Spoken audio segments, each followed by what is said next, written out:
Hoy se realizará el encuentro para emprendedores organizado en conjunto entre el programa Sembrando y Antel.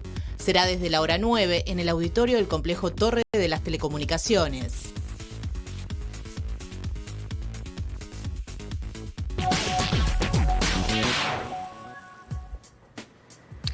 9 de la mañana en punto, les proponemos dialogar sobre la situación del comercio de nuestro país, cuál es el impacto real que está teniendo la diferencia cambiaria con Argentina, y para ello recibimos al economista, jefa del Departamento de Estudios Económicos y Negocios Internacionales de la Cámara de Comercio y Servicios, Ana Laura Fernández. Bienvenida. Buenos días, muchas gracias por la invitación. Gracias a ti por venir. Bueno, recientemente presentaron el último informe de actividad, que de alguna manera muestra cierto estancamiento. Tú lo decías, que Uruguay está en una situación compleja y desafiante en materia de comercio.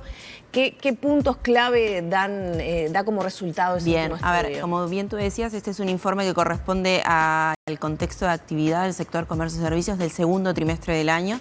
Siempre comparamos de forma interanual, o sea, segundo trimestre 2023 respecto a 2022. Y si uno ve, bueno, qué venía pasando en el sector comercio y servicios, si bien era un sector o un agregado que venía creciendo con algunas particularidades que ahora vamos a ver, sin embargo, en este segundo trimestre del año ingresa en lo que nosotros decimos una fase de estancamiento, o sea, un crecimiento muy bajito. Podemos hablar en líneas generales de un estancamiento, es decir, un crecimiento nulo. Es decir, un sector que ya venía siendo impactado por diferentes frentes, en particular la situación con Argentina, pero también una economía que no venía creciendo. La sequía claramente tiene un impacto directo en el agro, pero también permea y cae, ¿no?, y repercute en otros sectores de la actividad, y en el comercio claramente es uno de ellos. Ahora, cuando vemos, bueno, este escenario de estancamiento, ¿qué pasa a nivel de los diferentes rubros que componen, ¿no? Nosotros hoy tenemos un relevamiento de 20 rubros, o sea, hemos ido incorporando nuevos rubros y hoy estamos en 20 rubros asociados al comercio y los servicios. Y cuando uno ve qué pasa a nivel de rubros, ve que hay una caída importante, una caída que nosotros decimos generalizada, es decir, 14 de esos 20 rubros hoy están en una fase contractiva, ¿no? Entonces ahí podemos ir entendiendo un poquito más a nivel de los diferentes sectores de actividad. Incluso algunos de esos rubros hay ya 6 trimestres consecutivos de caída. ¿Cuáles son justamente los más para afectados? Ahí poner algún ejemplo, por ejemplo, cuidado personal, materiales de la construcción, ferretería para lo que tiene que ver con refacciones del hogar, muebles y accesorios para el hogar es otro de los rubros que viene cayendo de forma sistemática. A nivel de servicios, por ejemplo, lo que son el rubro de restaurantes y confiterías, es un rubro que viene de 2 trimestres consecutivos de caída, pero a su vez, si uno amplía la mirada, es un rubro que en el último periodo que creció fue en el primer trimestre de 2022, en aquellos momentos donde había un rebote de un escenario de contracción muy importante por la pandemia. Sin embargo, a partir de ese periodo, o sea, desde los primeros meses de 2022, es un sector que viene creciendo muy poco e incluso ahora en una fase de contracción. ¿Está por debajo de los niveles pre-pandemia? En el caso, por ejemplo, restaurantes, cuando uno mira, por ejemplo, la cantidad de ocupados, todavía, si bien en términos agregados, ¿no?, lo que ha salido en prensa y es una realidad que el mercado de trabajo viene siendo un generador importante de fuentes de trabajo, en particular en estos últimos meses, los más recientes ahora de 2023. Sin embargo, por ejemplo, lo que es en el agregado que nosotros tenemos, que es hoteles y restaurantes, es uno de los rubros que todavía no pudo recomponer, ¿sí?, la cantidad de ocupados respecto a los niveles prepandemia. Porque ahí tenemos el otro caso, que es hoteles. Si bien en este trimestre el rubro hoteles crece, pero lo hace impulsado por lo que son los hoteles de 4 estrellas. Sin embargo, en los que son 2 y 3 estrellas caen, y cuando uno también amplía la mirada, es un sector que le ha costado recuperar y ingresar en una fase real de crecimiento económico, ¿no? Y ahí, bueno, claramente, ¿no?, la situación con Argentina, cómo eso impacta a nivel del turismo, también lo vemos en estos datos. Ahora, eso viene impulsado además, como señalamos, por la pandemia, ¿no? A ver, ante la afectación, y a su vez le sumamos la diferencia cambiaria con Argentina, donde tal vez capaz que un fin de semana largo los uruguayos nos movíamos más dentro del territorio nacional, ahora se opta por ir al exterior. Exacto, a ver, fueron dos de los grandes sectores mayormente, claramente hay otros, todo lo que tiene que ver con recreación y bueno, podemos enumerar muchos más, pero claramente lo que fue hoteles, lo que fue restaurantes, fueron de los sectores fuertemente impactados por la pandemia. Cuando uno ve la trayectoria, bueno, cayeron mucho en la pandemia, después tuvieron un impulso, un rebote en la actividad y luego de ese rebote son sectores que están, podríamos decir, planchados, ¿eh? No han logrado ingresar en una fase de crecimiento sostenido porque comenzó a impactar esta realidad que estamos viendo con Argentina, pero no solo con Argentina, a ver, porque hoy Uruguay se presenta como una economía cara frente a la región, frente al resto del mundo, ¿no? Cuando uno dialoga con sus pares, claramente, y uno va o sale a viajar fuera de la región, también ve que Uruguay se presenta como un destino caro, ¿no? Entonces eso claramente afecta las decisiones de personas que deciden a venir a nuestro país y también, como tú bien decías, nosotros como uruguayos, bueno, quizás manejamos otras opciones para hacer turismo y bueno, y quizás delegamos o relegamos un poquito el consumo interno por salir al exterior. Ahora, lo que hace a los cuidados personales, por ejemplo, capaz que es más entendible por la diferencia cambiaria con Argentina, señalaba, ¿no? Cuando uno habla con peluqueros, manicuras, demás, te dicen, bueno, hemos caído un montón, por momentos parece que repunta, pero vuelve a caer. Me sorprende lo de las ferreterías, por ejemplo, muebles y demás. ¿Qué pasa con ese sector? Bueno, ahí puede haber distintas dinámicas. Puede haber un impacto de la situación, o sea, la relación de precios, ¿no? Desfavorable puede haber. También, bueno, son realidades propias del sector donde quizás, bueno, puede haber algo coyuntural o puntual, o también puede haber un efecto precios, o también puede estar, porque está pasando esto también a nivel del consumo. No solamente es que decido ese corrimiento del consumo que vemos hacia los países vecinos, sino también relego algunos tipos de consumo en pos de decir, bueno, capaz que ese dinero que lo tenía ahorrado, no sé, para hacer un arreglo en mi casa o para hacer una inversión en mi hogar, bueno, hoy quizás me sirve más, bueno, destinarlo a hacer un viaje. Sí, o no me alcanza, ¿no? Porque bueno, estamos también, hablando ¿no? siempre que lo que mueve es un sector que tiene posibilidad de pagarse el pasaje de ir a Argentina. Hay muchos uruguayos que no. Hay más de medio millón que ganan menos de 25.000 pesos. A ver, si uno, claramente que cuando uno entra en los detalles hay realidades muy diferentes. No estamos hablando como en el promedio. Si bien uno ve en el agregado hoy lo que tiene que ver con el salario real, el poder adquisitivo de los hogares, viene en una senda de crecimiento, más allá de estas realidades claramente particulares que hay y también a nivel de salarios, ¿no? Pero si uno ve en el agregado, el poder adquisitivo viene en crecimiento. ¿Y esto por qué? Porque, bueno, hay un proceso de menores presiones inflacionarias, estamos en un proceso de renegociación salarial y también hay generación de nuevos puestos de trabajo. Entonces, en términos agregados, hay un incremento del poder adquisitivo.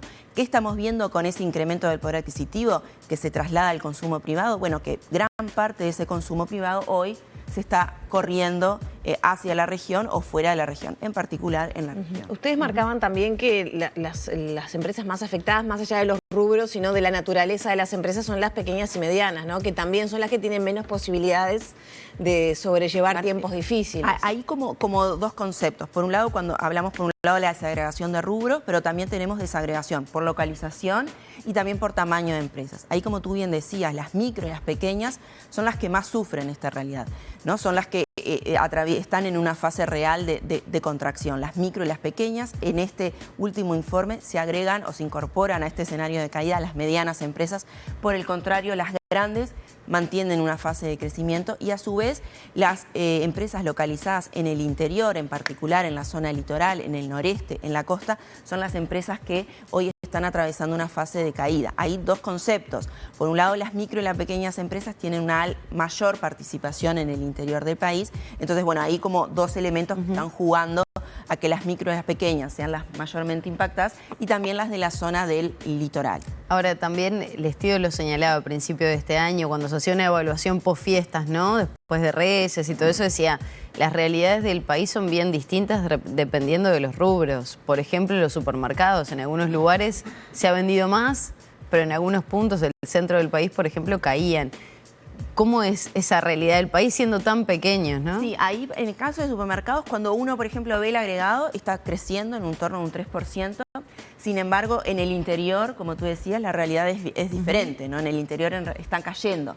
En este trimestre en particular, en lo que fue el caso de supermercados, incidió mucho lo que fue la situación con el agua embotellada, que tuvo una incidencia importante en esta tasa de crecimiento a nivel global. ¿Marcó la diferencia? Sí, marcó una diferencia en particular en Montevideo, ¿sí? Donde quizás se despegó un poquito de la realidad de supermercados en el interior del país. Por esto, ¿no? Porque el principal componente de la canasta de consumo de supermercados tiene que ver con alimentos perecederos, no perecederos, elementos de limpieza, ¿no? Tienen un componente un peso bien importante. Entonces, claramente, los supermercados localizados en el interior del país son los que están siendo más afectados por esta situación.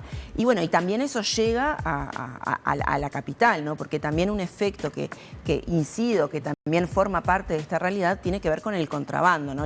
Acá hablamos de las grandes corrientes de contrabando, donde se generan negocios a partir de estas realidades, y eso obviamente que es una realidad que la vive el interior del país, pero hoy también eso se sufre el comercio localizado también en la capital, en las principales avenidas comerciales, en las ferias, ¿no? Es una realidad también. Desde las cámaras, ¿qué necesidad advierten ustedes que se tomen medidas?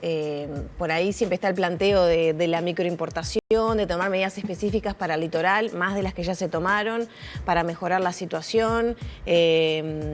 No sé, alguna situación con las pequeñas y medianas empresas. ¿Hay alguna medida que ustedes estén solicitando? Bien, nosotros desde la Cámara generamos un ámbito de trabajo, de encuentro, donde reunimos a las diferentes partes, ¿no? Los diferentes sectores afectados que hacen a nuestra Cámara de Comercio, y a partir de allí surgió una nota que ya fue enviada a las autoridades, donde intentamos diferenciar, ¿no? Por un lado, lo que serían medidas de corto plazo que tienen este objetivo, ¿no? De mitigar o paliar la situación con esto, ¿no? Con el objetivo de que las empresas puedan seguir trabajando, puedan seguir en actividad. Y luego medidas de más largo plazo con una mirada de más, ¿no? De más largo plazo para lograr revertir en cierta forma esto de Uruguay país caro. En lo que refiere a las medidas de corto plazo, ahí tiene que ver con medidas, bueno, de impulso al consumo, de estímulo al consumo, reducciones del IVA, el IMESI. Está pasando en el litoral, igual no alcanza, que es lo que se señala. Claramente, por eso hablamos de medidas de mitigarla. Esto no va a solucionar, a priori la realidad es tan compleja y la diferencia de precios es tan alta que por el momento no es que aspiramos que esto solucione el problema, sino eso son medidas que entendemos que mitiguen. Y ahí te hago un paréntesis.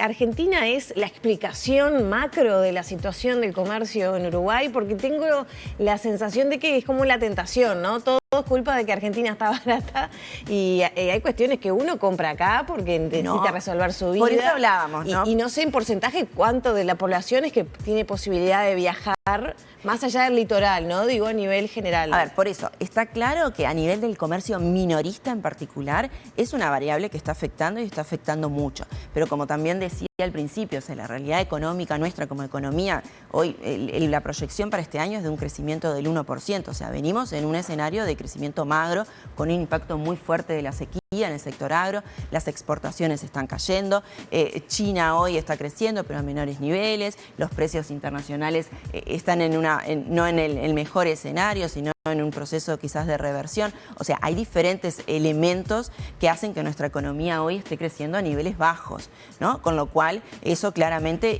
incide en un sector tan relevante como es el comercio y servicios.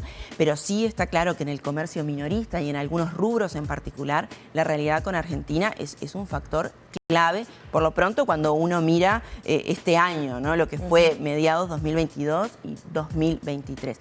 No me quería olvidar de esto de las medidas, estas medidas quizás más paliativas de corto plazo, el control del contrabando también es otro de los elementos que nosotros trabajamos mucho en la Cámara en conjunto con la aduana, pero también medidas de largo plazo, ¿no? Y ahí pensar en, bueno, ¿por qué Uruguay es caro? Bueno, somos una economía pequeña, relativamente cerrada, pero también tenemos problemas de funcionamiento de los mercados, donde hay falta competencia, donde hay excesivas normativas, regulaciones que entorpecen, ¿sí? el proceso o la actividad de las empresas, encarecen los negocios y bueno, y ahí también entendemos donde hay mucho para trabajar, pero con una mirada de mediano y largo plazo. Ya estamos trabajando en eso, pero bueno, los resultados que pueden surgir a partir de estas acciones van a tener un impacto en el mediano o largo plazo, pero con esto de pensar en Uruguay país caro y trabajar en él. Ahora, ¿en qué medida se podría flexibilizar algunos aspectos o en algunos rubros, por ejemplo? A ver, nosotros, por ejemplo, todo lo que es la importación, por ejemplo, del caso de alimentos y bebidas, ahí tenemos mucho para trabajar en las diferentes intervenciones. Claramente sin dejar de lado los controles necesarios, porque eso impacta en la salud de las personas, la salud nuestra de todos los días, nuestros hijos, nuestra familia. Pero ahí sí nosotros entendemos y ahí trabajamos con importadores, con las autoridades competentes de intervenir y controlar estos aspectos, pero ahí entendemos que hay mucho para trabajar en la casuística de esos controles, que a veces son ineficientes, a veces son engorrosos, a veces son costosos. Está todo el tema de la digitalización, donde hemos avanzado, pero todavía entendemos que hay mucho para trabajar, y todo eso al final del día impacta en la ecuación de costos de las empresas y por lo tanto en los precios al consumidor. ¿Qué otros aspectos se podría abordar más allá de lo que se ha importado, por ejemplo? También tiene que ver en lo que, no solamente en lo que es la industria nacional, en la fabricación, ahí también hay normativas, regulaciones, intervenciones de los diferentes organismos, Ministerio de Salud Pública. Lo que tiene que ver, ahora el gobierno está trabajando en la tasa bromatológica, que haya una única tasa bromatológica y que no haya una por departamento. Es increíble, ¿no? Donde hay diferentes intervenciones, diferentes precios según el departamento. Bueno, esos son todos aspectos que hacen al funcionamiento del mercado y a la eficiencia de los mismos y por lo tanto redundan en esto que hablamos, ¿no? De una mayor competitividad que va más allá del tipo de cambio, ¿no? Sino si somos competitivos porque generamos negocios en un entorno que favorezca esos negocios de manera eficiente. Y en materia impositiva, bueno, hoteles y restaurantes han pedido, ¿no? Una exoneración de IVA para extranjeros, pero también para la Cámara de Turismo, ¿no? Sí, exacto. También para como forma de motivar. Vos lo mencionabas también. Exacto. Ahí nosotros, en nuestra propuesta en particular, tenía que ver más con el IVA al consumo a nivel local, pero esas medidas también van a tender a motivar a que mayores turistas ingresen a nuestro país. Quizás no tanto argentinos, porque claramente la realidad hoy de Argentina es muy compleja y ahí excede que somos caros o baratos, no es una realidad muy compleja, pero sí que sea un motivador o atractivo para otros orígenes.